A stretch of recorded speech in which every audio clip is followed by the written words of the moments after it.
suppose there's an interesting op-ed there penned by Bertie Ahern and Tony Blair over the weekend calling for a second referendum. What did you make of that? Would you support such a call?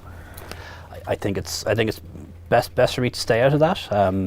You know, there's probably nothing more unhelpful at the moment than... They have a lot of experience in British... They do, and I appreciate that they come from a particular place, help to build peace on our island, and we're both you know, members of the European Council in a position that I'm in now.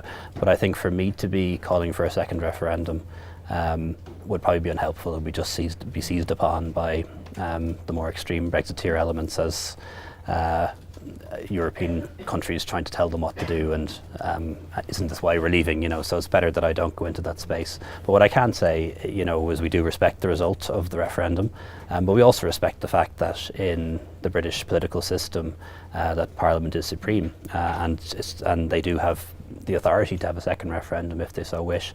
And you know, I'm a pro-European. I would love to see the United Kingdom stay in the European Union. Europe is their home, and Europe is stronger with Britain in it, and if they made the decision to stay, then I'd be welcoming them with open arms. It would be the prodigal son returning. Were you the one to talk Macron down from the tree in terms of you know, putting his foot down about the extension? No, quite frankly, you know, there was a difference of opinions, as there often is among the EU27.